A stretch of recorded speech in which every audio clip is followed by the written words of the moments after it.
우리 인사하도록 하겠습니다. 우리는 한 가족입니다. 우리 한번 인사해 볼까요? 네, 집에서 하듯이 하지 마시고요. 네, 눈 마주칠까 봐 이렇게 팍팍 이렇게 하지 마시고요. 네, 우리 오랜만에 만났잖아요. 일주일 만에. 그래서 너무 반가운 얼굴이고 영원토록 우리가 함께 볼 얼굴입니다. 하나님 나라 가서도 네, 아멘인 사람만 저랑 보게 될 것 같습니다. 네. 다시 한번 인사할까요? 우리가 지을 수 있는 가장 행복하고 즐거운 표정, 옆 사람을 보면 도저히 그게 안 된다 그럼 눈을 감고서라도 가장 행복하고 즐거운 표정으로 다시 한번 인사합시다. 우리는 한 가족입니다.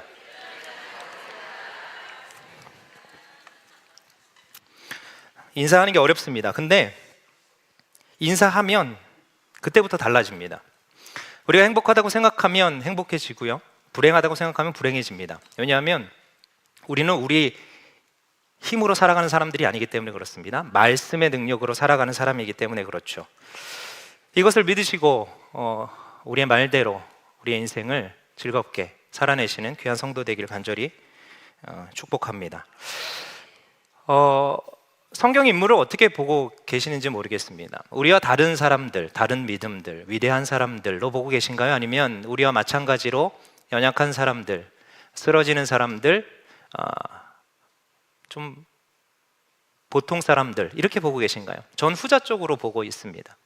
하나님께서 하나님의 말씀을 위대한 사람들만 묶어놨다면 우리는 그것을 위인전처럼 읽어내고 소수만 그렇게 되는 사람으로 인정하게 될 것입니다. 믿음도 그렇죠.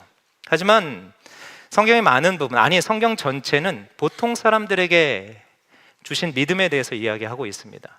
예수님께서 높은 사람만 찾아가신 게 아니라 보통 사람들에게 찾아가셔서 믿음을 주셨고, 그 보통 사람들은 그 믿음으로 말미암아 위대한 사람으로 주님께서 보시는 하나님 나라의 가장 중요한 사람이 되었다는 것을 성경은 기록하고 있는 것이죠. 따라서 우리가 성경을 읽을 때 이 사람은 참 나와 다르다라는 지점으로 읽기보다는 나와 같구나, 그런데 그 믿음은 나에게 좀 부족한 것이다, 부족한 것 같다, 이렇게 읽으시면 성경이 매우 현실적으로 나에게 다가오게 됩니다. 앞으로 3주 동안 우리는 보통 사람들을 만나게 될 것입니다. 오늘 첫 시간으로 베드로입니다. 베드로를 보통 사람이라고 얘기할 수 있을까요? 네, 얘기할 수 있습니다.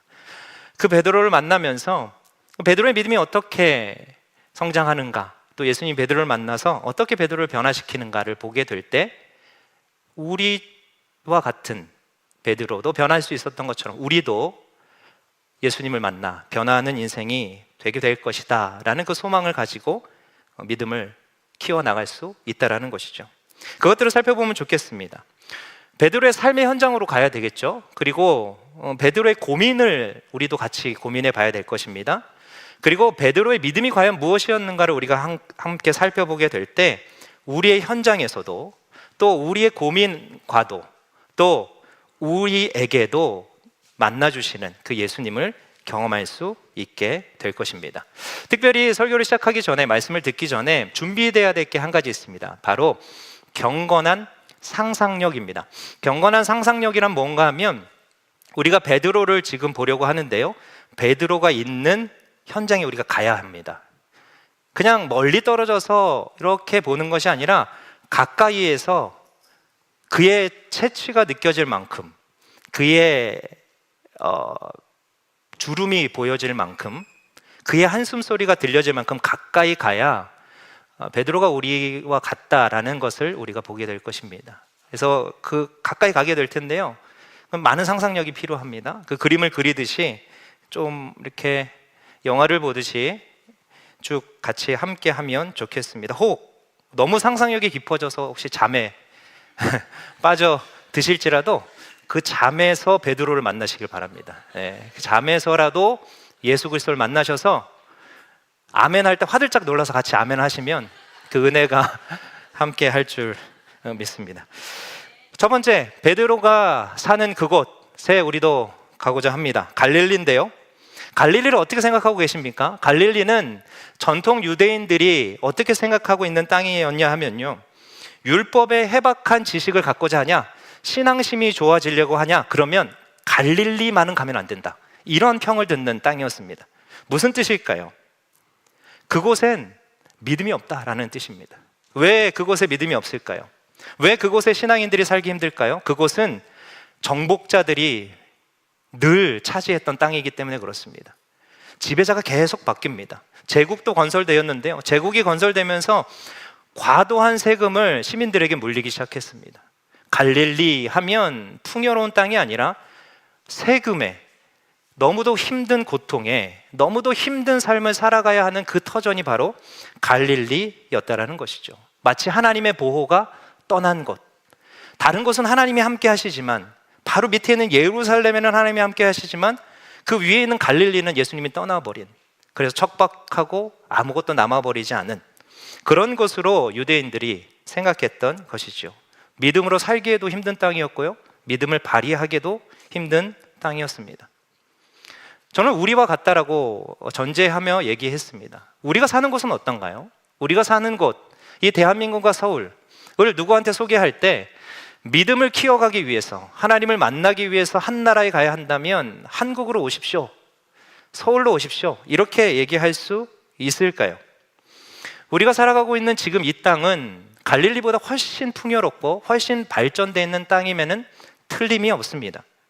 하지만 우리는 이 땅에 살면서도 그 당시에 갈릴리 사람들이 느꼈던 것처럼 믿음으로 살기 힘든 땅이다, 믿음을 지키기 어렵다라고 똑같이 고백하고 있습니다.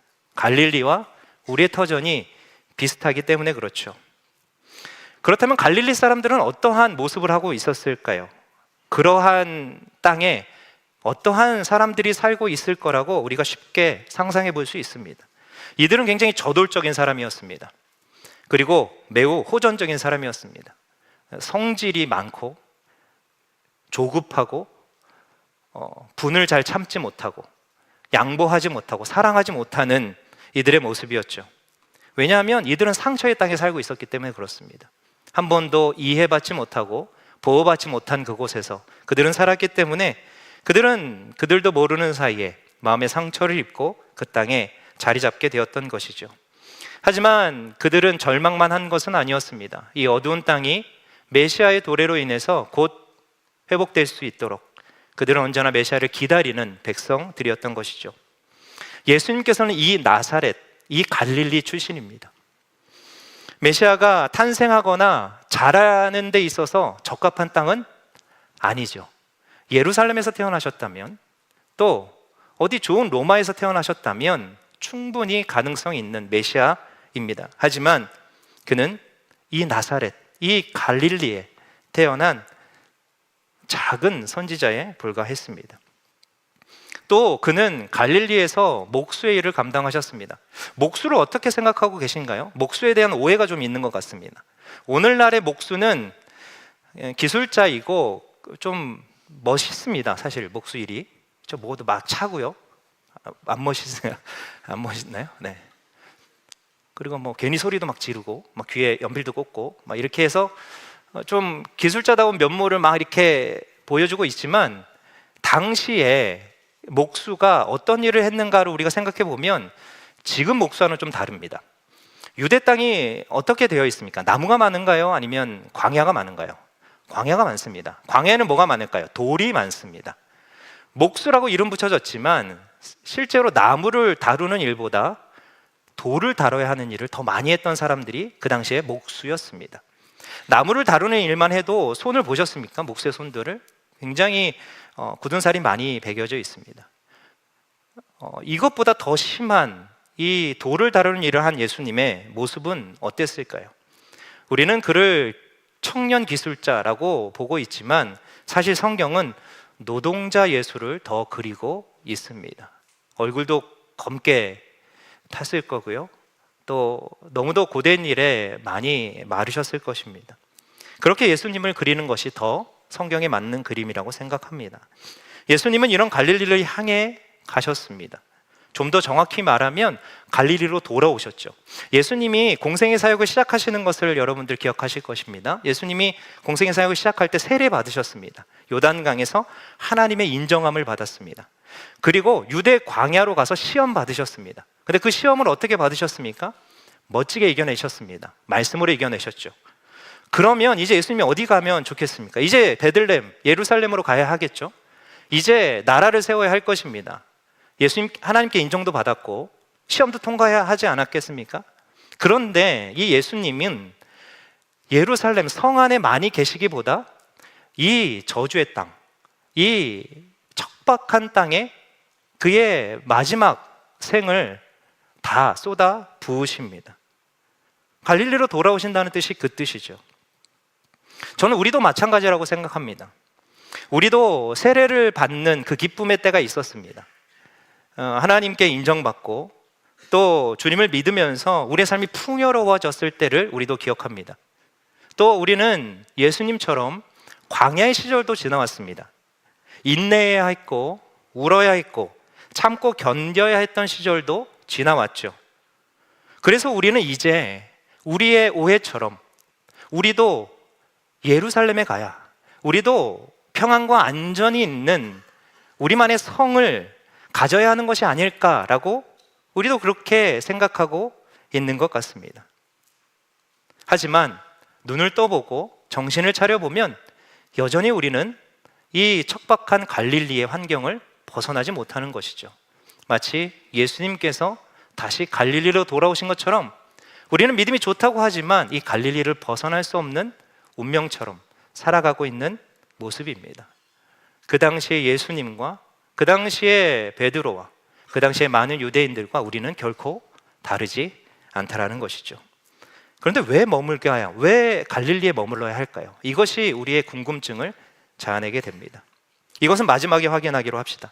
자, 이제 그러면 예수님을 따라서 갈릴리로 본격적으로 가보겠습니다. 또 오늘 본문이 얘기하는 갈릴리 바다로 한번 가보도록 하겠습니다.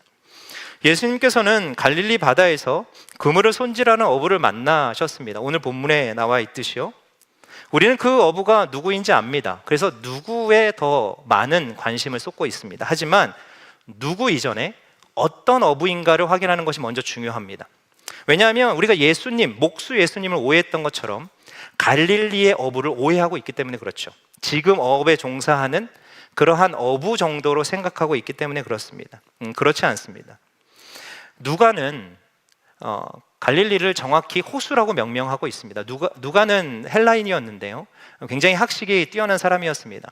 많은 유대인들은 갈릴리가 커서 바다라는 표현을 즐겨 사용했지만 누가는 그것이 호수임을 알고 있었습니다. 그래서 누가만 유독 이 갈릴리를 호수라고 명명하고 있습니다. 하지만 갈릴리가 호수라고 해서 여느 호수와 똑같은 호수는 아니었습니다.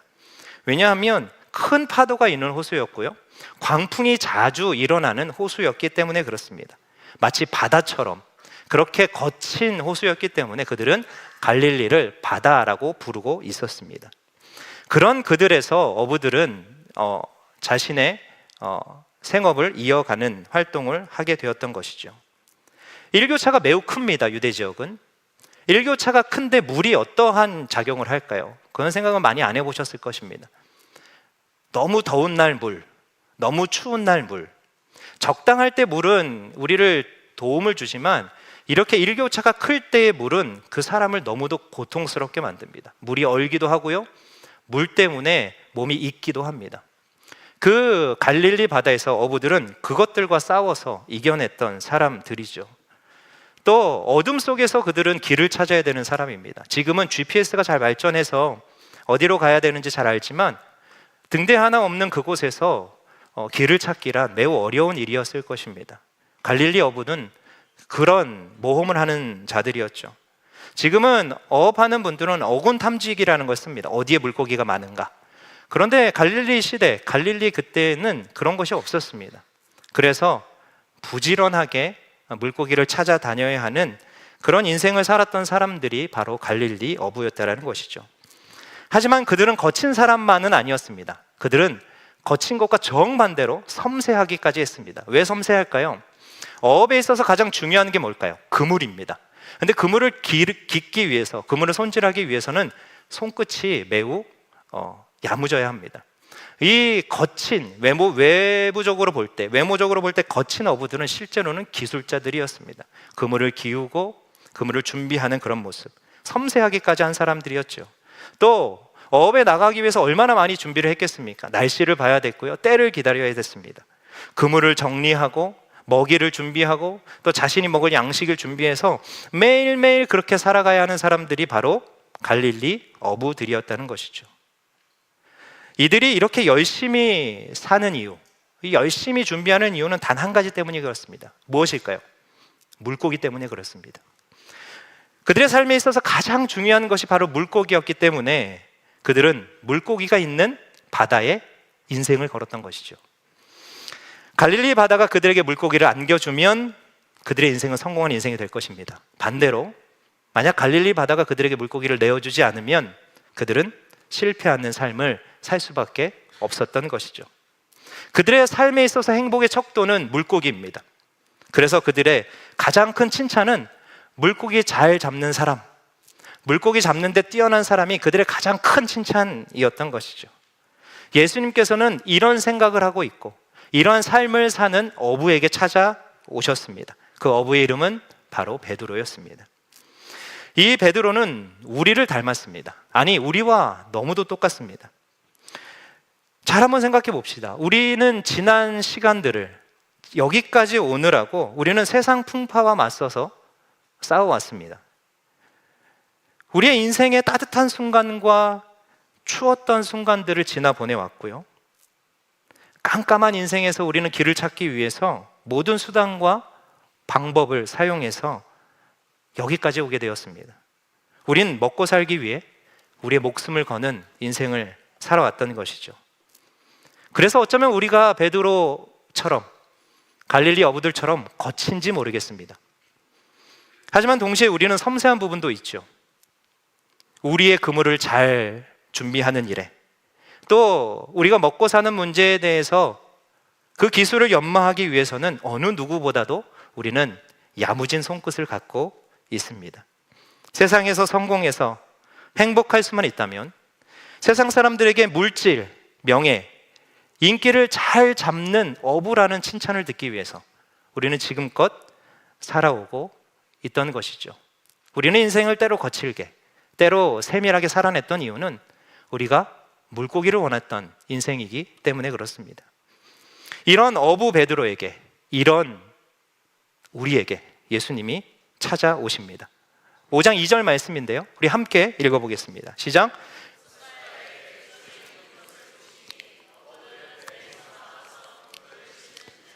무엇을 말하는 현장일까요?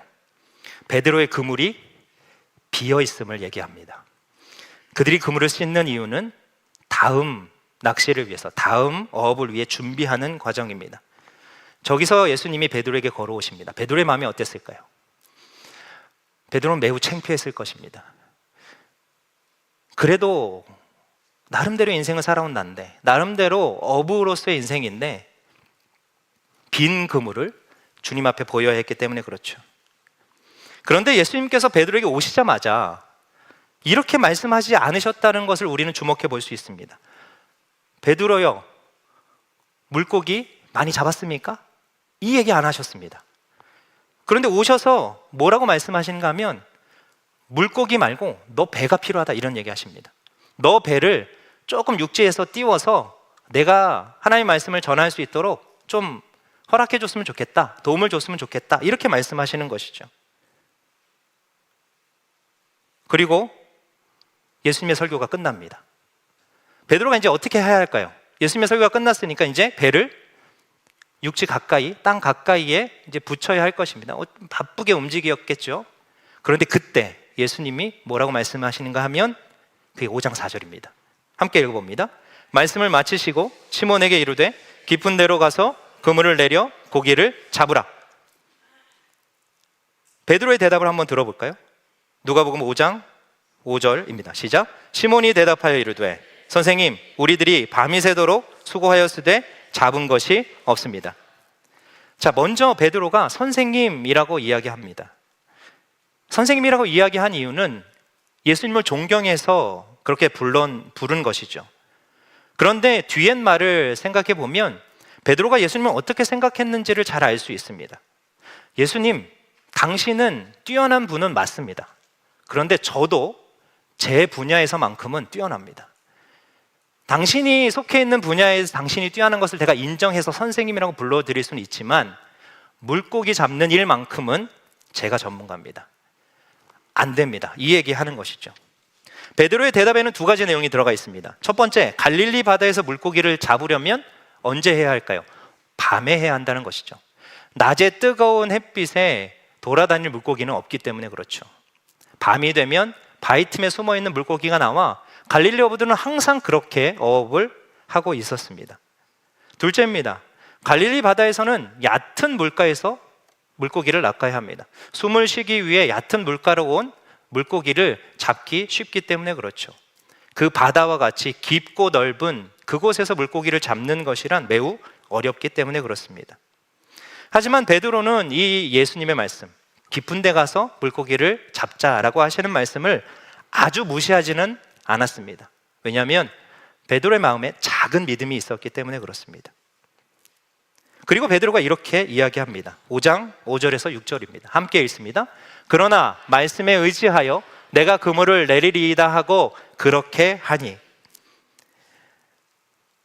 베드로가 예수님의 이 말씀을 따르기 위해서 베드로는 큰 결심을 해야 했습니다. 자기가 지금까지 의지해왔던 방법을 버리는 일이었습니다. 자기의 생각과 다른 행동을 해야 했습니다. 생각과 다른 행동은 귀찮음으로 오게 됩니다. 방금 베드로가 뭐 하고 있었습니까? 그물을 씻고 있었습니다. 그물 정리해 보셨습니까? 그물 정리는 저는 직접 해보진 못했지만 얼마나 고단한지는 옆에서 보아서 잘 압니다. 아마 수많은 시간을 들여서 그물을 다 정리했을 것입니다. 그런데 이제 이 그물을 다시 배에 싣고 다시 나가야 합니다.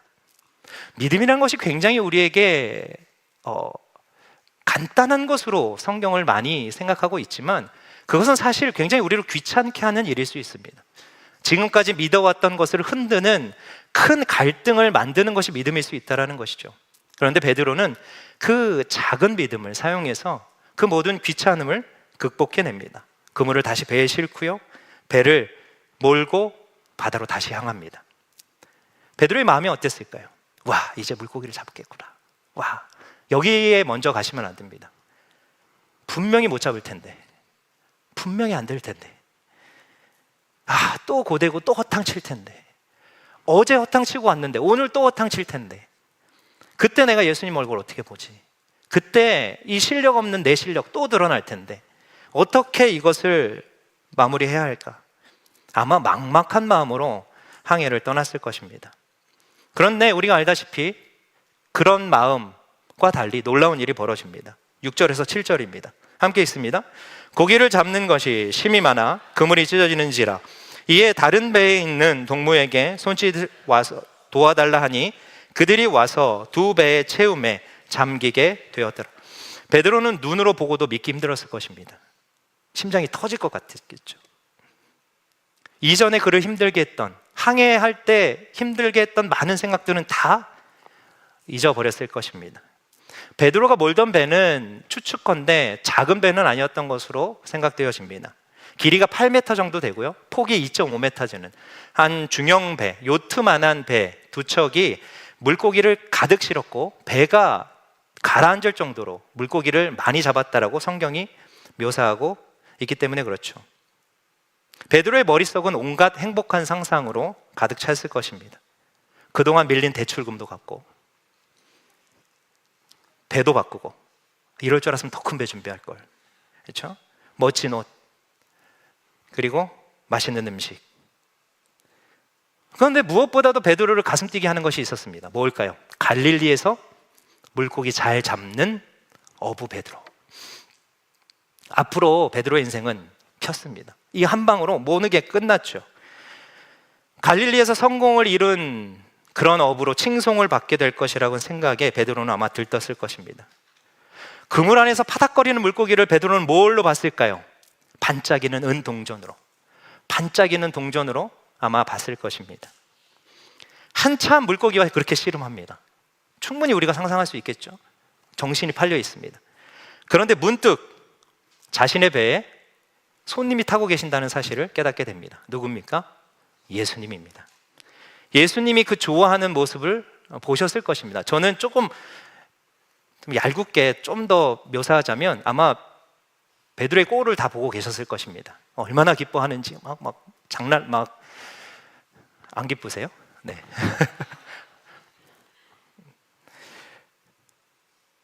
근데 그 예수님이 자신의 배에 타 있다는 사실을 깨닫는 순간 베드로가 가장 먼저 아마 생각했던 것은 그분의 말씀이었을 것입니다. 뭐라고 말씀하셨기 때문에 베드로가 깜짝 놀랐을까요?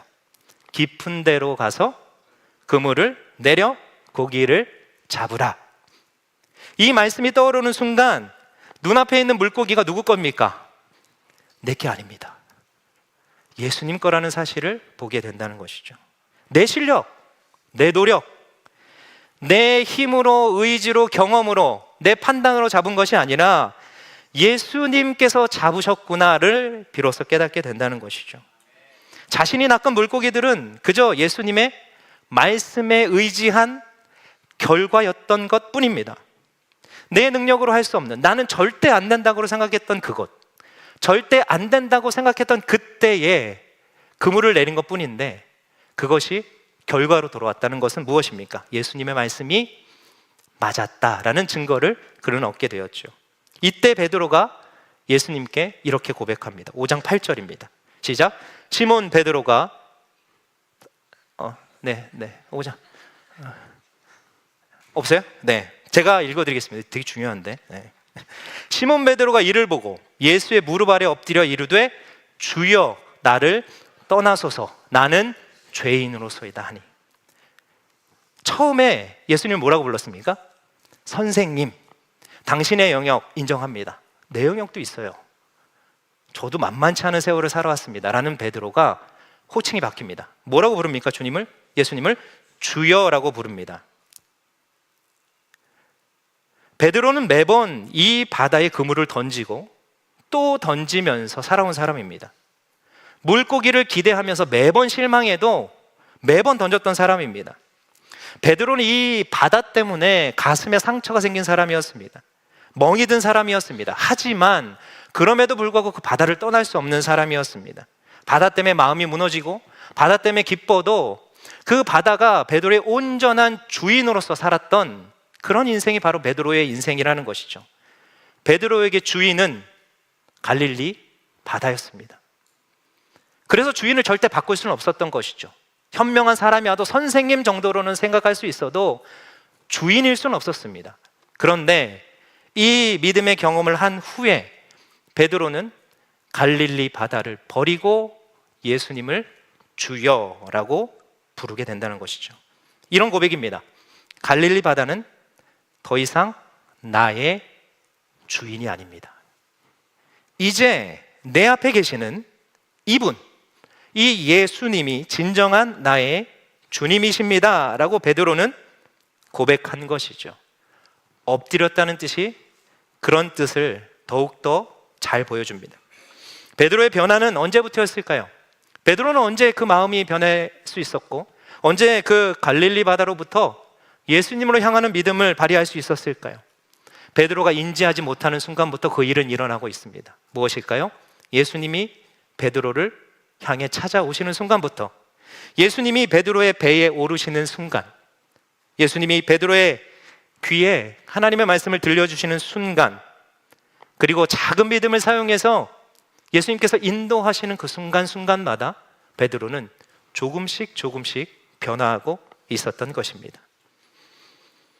마지막에 예수님께서 이렇게 말씀하십니다. 누가복음 5장 10절에서 11절 말씀입니다. 우리 함께 읽어보도록 하겠습니다. 예. 시작. 세베대의 아들로서 시몬의 동업자인 야고보와 요한도 놀랐습니다.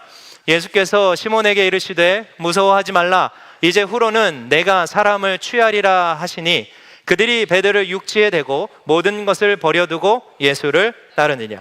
베드로는 이제 갈릴리가 두렵지 않았습니다. 갈릴리 바다가 이제 두렵지 않습니다. 갈릴리가 염려되지도 않고 갈릴리 바다 때문에 그의 인생이 주저되지 않았습니다. 왜냐하면 배의 주인이 바뀌었기 때문에 그렇습니다. 자신을 인도하는 배의 주인이 예수 그리스도가 되었다는 사실을 베드로는 인정하고 바라봤기 때문에 그렇죠.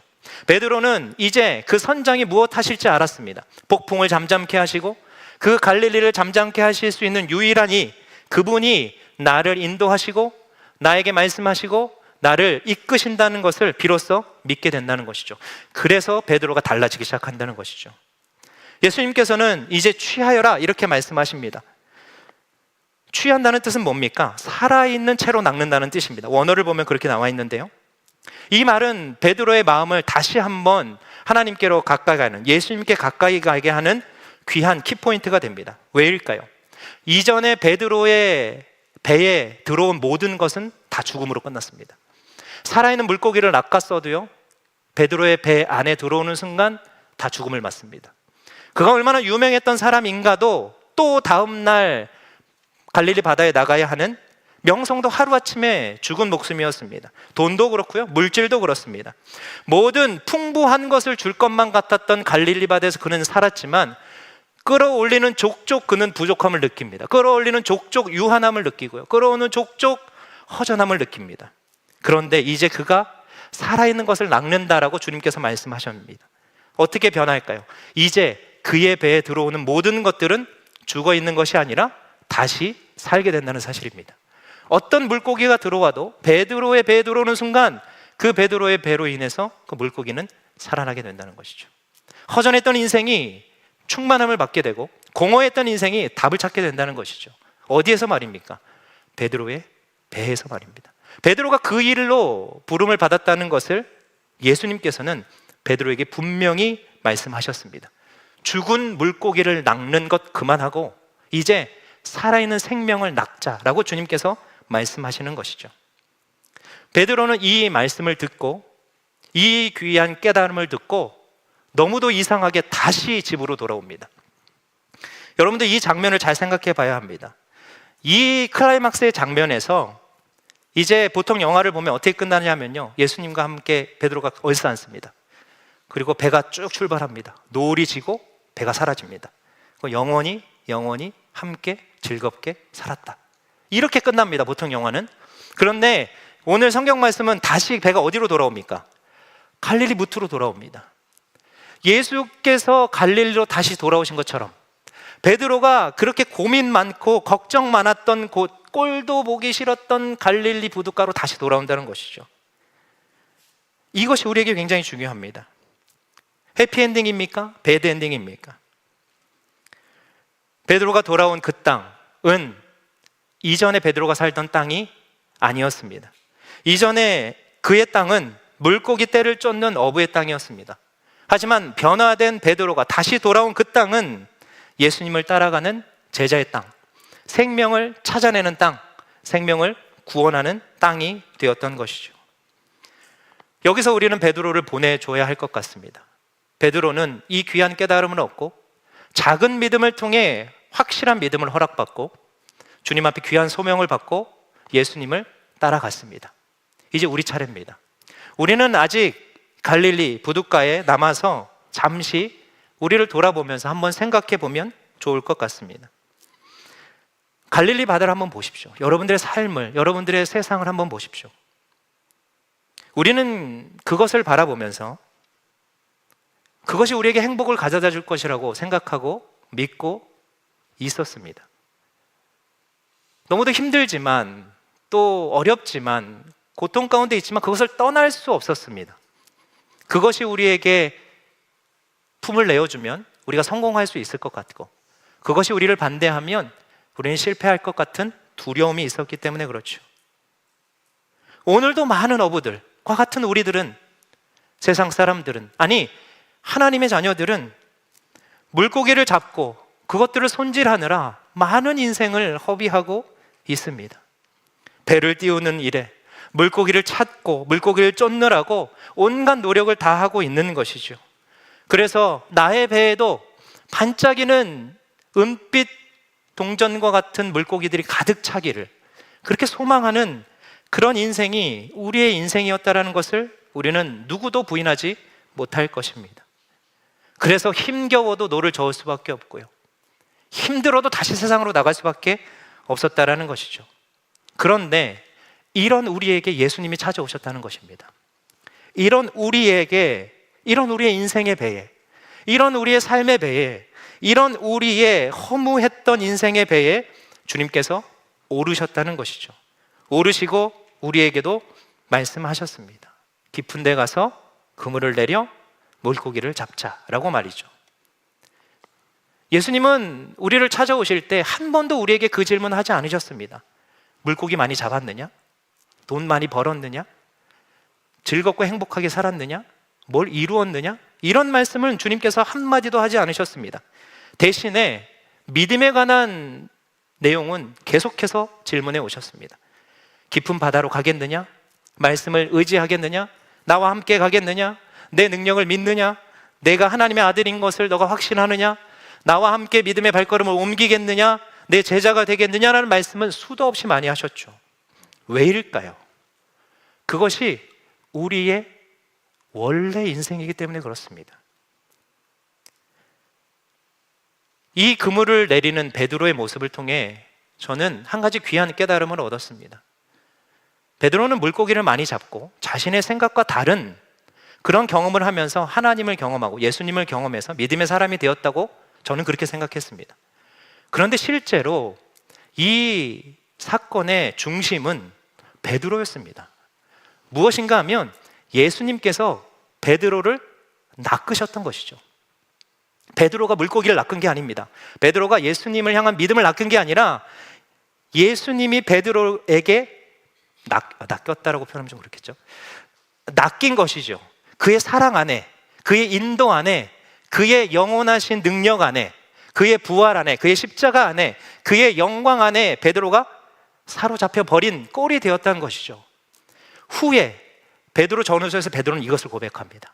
그때 내가 주님을 만난 게 아니라 주님이 나를 만나주셨고 낚아주셨고 변화시켰다는 사실이죠. 주님께서 이렇게 말씀하십니다. 나는 너의 빈 그물을 통해서, 베드로에게도 똑같이 말씀하셨죠. 너의 빈 그물을 통해 세상에 무엇보다 가치 있는 너를 잡고 싶다는 것이죠. 너와 함께 나의 생명의 길에, 나의 은혜의 길에, 부활과 능력의 길에 함께 가기를 원한다라고 주님은 말씀하셨던 것입니다. 그래서 나를 따르라 라고 말씀하신 것이죠. 예수님을 만난 여러분들이 인정하건 인정하지 않건 베드로는 우리입니다. 그리고 이미 그 사건은 과거에 우리에게 일어난 사건입니다. 그런데 우리가 하지 않은 것 한 가지가 있는 것 같습니다. 그것은 바로 우리의 땅으로 돌아가는 일입니다. 교회에서는 또 믿음에 나타낼 수 있는 그러한 자랑할 수 있는 곳에서는 믿음을 자랑하지만 다시 우리의 땅으로 돌아가서 믿음을 자랑하기란 쉽지 않습니다. 하지만 베드로가 그랬던 것처럼, 예수님이 그랬던 것처럼 우리는 우리의 땅으로 돌아가야 합니다. 그리고 베드로와 함께, 예수님과 함께 여러분들의 땅에, 여러분들의 갈릴리 바다에 빈 그물을 내려야 한다는 것이죠. 그래야 우리의 빈 그물에 무엇이 걸리는지 우리는 확인할 수 있게 되는 것이죠. 하나님의 것들, 신령한 은혜들, 그리고 그 그물 끝에 달려나오는 내 모습까지도 하나님이 은혜로 확인시키시는 그 일이 바로 믿음의 여정이라는 것입니다. 또 한 가지, 우리의 그 그물을 통해 우리의 사랑하는 사람도 함께 구원할 수 있는 귀한 은혜의 시간을 우리는 경험하게 될 것입니다. 그것이 베드로가 한 일입니다. 성령이 충만해서, 능력이 뛰어나서, 말을 잘해서, 힘이 좋아서, 돈이 많아서 할 수 있는 일이 아니라 그의 배의 주인을 바꾼 결과, 그의 인생의 주인을 바꾼 결과, 그리고 작은 믿음을 사용해서 빈 그물일지라도 믿음으로 던진 결과 그는 하나님의 나라에 없어서는 안 될 귀한 믿음의 리더가 되었던 것이죠. 그리고 그 베드로가, 그 예수님이 오늘 우리에게 말씀하고 계십니다. 너는 너의 땅으로 돌아가서 깊은 곳에 그물을 던져라. 그리고 나와 함께 생명을 낚자. 그 일에 여러분들의 인생을 사용하시는 귀한 우리 되길 간절히 소망합니다.